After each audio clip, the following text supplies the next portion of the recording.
It wasn't a brave explorer, a forward-thinking king, or a smart trader who had the most money during the age of exploration. It was a group that most people today would never think of as an investor.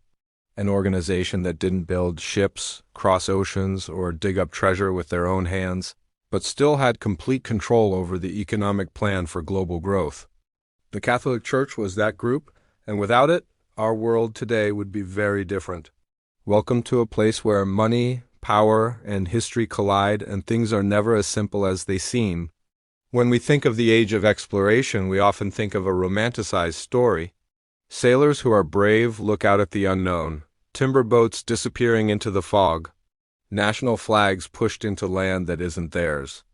The accounting ledger isn't shown very often because exploration wasn't about people's curiosity. It was about putting money into something when you didn't know what would happen. And in the late 1400s, Europe was not at all ready to take risks. This area had been worn out by wars, plagues, and fights for royal power. The Black Death killed whole groups of people. Monarchies were always out of money. Tax collection was not very advanced. There wasn't much trust in money. Journeys across vast distances took years, burned through huge amounts of resources, and came with zero promise of success. There was no sign of the vessels. Sailors died. Missions fell apart without a sound and at a huge cost. From a purely business point of view, going abroad made no sense at all. Very dangerous, returns that took a long time. There is almost no useful information. Individual traders might be able to pay for one or two trips. Kings could pay for a ceremonial effort. But expanding in an organized way across uncharted waters all the time required something else entirely. It needed a company that could plan for more than just quarters, but for many lifetimes. One that could handle failure without going down. One that could turn violence into legal power and the unknown into a clear path to success. That group was already there. The Catholic Church was more than just a religious power by the end of the Middle Ages. It owned more land than any other country in Europe. The most trustworthy international group in the world. A way to run things that lasted longer than kings, queens, and wars. It was in charge of courts, schools, legal rules, and even morality. In today's terms, it was the closest thing to a world government with a permanent balance sheet that people have ever seen. And most importantly, it had something that no king or businessman could make on their own: the authority to define legality. This is where our story goes from being a fairy tale to being about money. The church didn't pay for trips by writing checks or filling ships with gold and silver. That's the mistake that most people make when they hear this argument. The church paid for exploration in a much better way. It reduced risk. It made itself seem real. It made something much more valuable than money: permission. In a time when there was no international law, no global court system, and no shared understanding of ownership outside of Europe, the Pope's power served as a legal framework. It became legitimate when the Pope said it was, not only spiritually but also in terms of real politics. Military conquest ceased to be regarded as criminal piracy. Taking things stopped being theft. Brutality turned into organized government. This is why papal documents were more important than guns. The Church wasn't making a religious statement when it gave Catholic rulers control over newly discovered lands. It was making it possible to legally own land that no European had ever mapped. The Treaty of Tordesillas in 1494 is the most famous example of this kind of deal. It divided the non-European world between two royal houses and drew an imaginary line through the Atlantic Ocean. No surveys of the land. No scouting ahead of time, no permission from the people who already lived there, just authority. From an investment point of view, this was a big deal. The Church had basically gotten rid of the risk of legitimacy, which is the fear that an expedition's profits would be questioned, condemned, or canceled. People who gave money didn't have to worry about whether their territorial gains would be recognized. They were already certified. That made it much cheaper to get money. It changed exploration from risky gambling into legal growth of territory. And only two countries were ready to take advantage of this deal right away: Portugal and Spain. These kingdoms became the working parts of a holy investment system.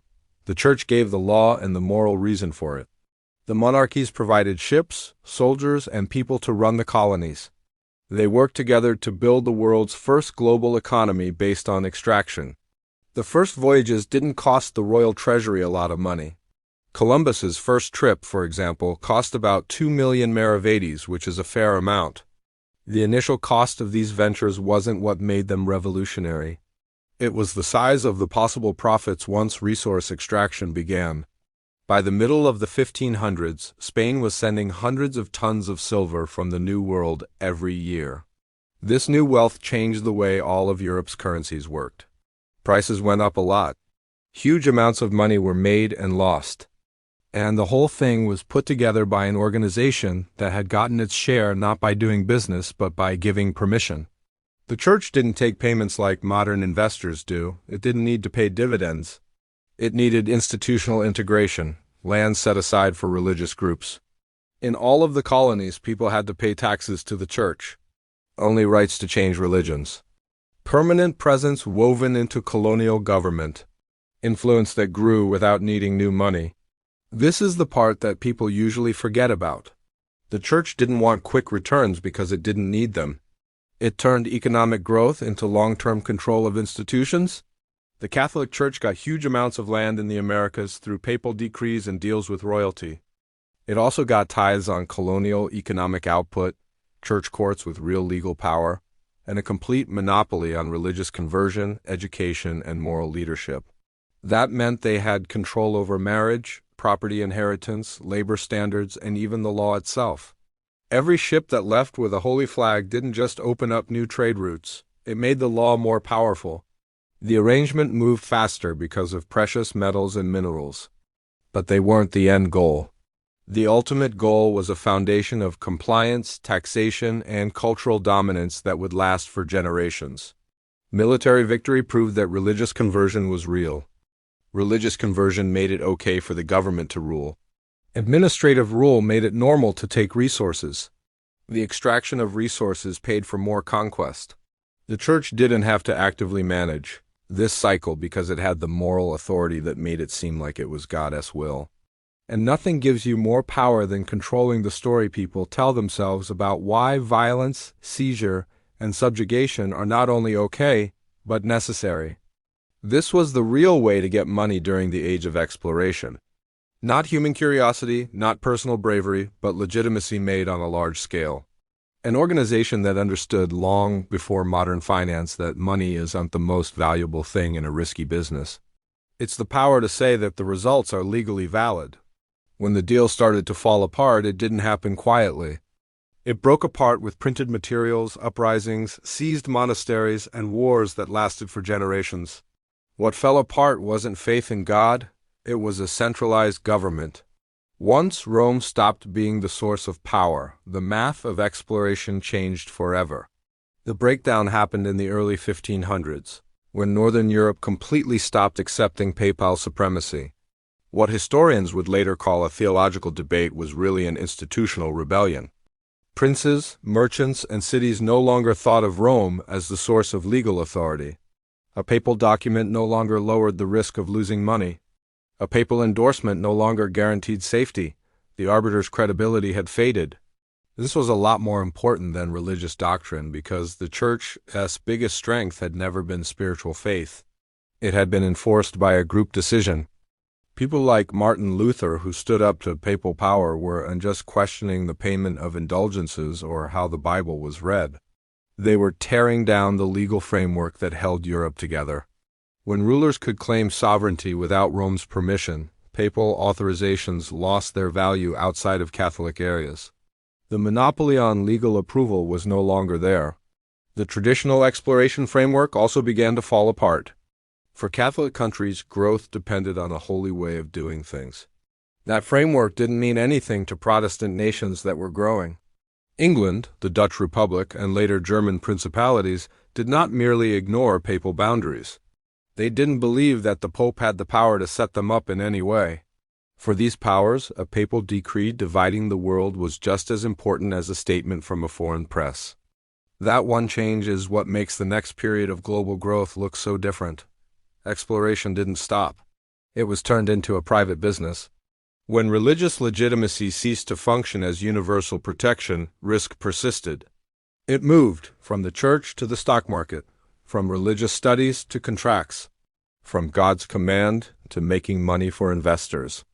This is why the expansion of Northern Europe doesn't start with religious missionaries and royal armadas, but with business corporations, commercial businesses that are chartered, statements of finances, the legal status of a business. A religious symbol or a royal emblem was not the most powerful imperial tool of the 1600s. It was a charter for a business. The Dutch East India Company, which was set up in 1602, is the clearest example. It wasn't just a business deal. It was the government's power over how companies are set up. It could wage war, make international deals, make money, and run territories. All of this was done without using religious authority. It was not religion that gave it legitimacy, but concentrated capital and legal creativity. This was exploration without any divine justification. The English did the same thing. Colonial projects in North America were not depicted as holy wars. They were set up as ways for people to settle down and own property. The asset was land. Permanent settlement was the way to go. Returns came in slowly, with a lot of trouble, and not all the time, but they appeared without Rome's permission. This clears up one of the most common mistakes people make when trying to solve puzzles in Western history: why Latin America grew faster than North America, and why it grew in a different way. It wasn't because no one had ever seen the landmass before. It was because it wasn't as easy to make money from resource extraction right away. There weren't any big indigenous empires that could be taken down. There are no mountains full of silver that are ready to be mined. The strategic approach changed when the church didn't support the extraction authorization. Colonies needed to be able to support themselves financially. Workers had to find a place to live permanently. Wealth came from owning property, not stealing it right away. Different ways of financing led to different social structures. In Catholic Latin America, legitimacy flowed down from the church to the monarchy and then to the colony. There was a lot of power in one place. Getting resources was quick. Social institutions were hierarchical. In Anglo-North America, property owners and contracts gave legitimacy to things. Power was broken up. Wealth grew slowly over time. Legal systems and land ownership helped social institutions become stronger. Neither framework was moral. Both made money. But they made money in different ways, helping different groups, and over different time periods. This leads us to the understated end of what historians call the Age of Exploration. By the end of the 1600s, the world was no longer a mystery. There were records of shorelines, commercial routes were safe. The question had changed from what is out there to how do we fit it into our economy? Exploration didn't stop, it got a new name. Africa, Asia, and the Pacific weren't places that no one had ever been. They weren't organized well enough for business. The next step wasn't about finding things out. It was about getting things done quickly. The extraction of resources grew a lot. Colonial government became more official. Corporate empires took the place of sacred ones. The basic logic stayed the same. Power lowers risk. Risk attracts capital. Money changes the world. But now, legal systems, financial markets, and military force are what give things their legitimacy, not from a religious leader. This is the link between the Age of Exploration and the way our money works today. Institutions keep making money by taking risks that they don't have to deal with themselves. Moral storylines keep making the harshness of expansion less harsh. Legitimacy still decides who can join and who can't. The tools have changed over time. The basic structure is still the same. The last thought is scary but true. Courage and religious belief didn't pay for the Age of Exploration. It was paid for by organizations that knew how to turn legitimacy into economic power. When religious authority controlled legitimacy, it paid for the empire. When religious authority lost that power, money took its place. If this point of view changed how you thought about it, click subscribe. The answers are in history. I'll tell you where to find them.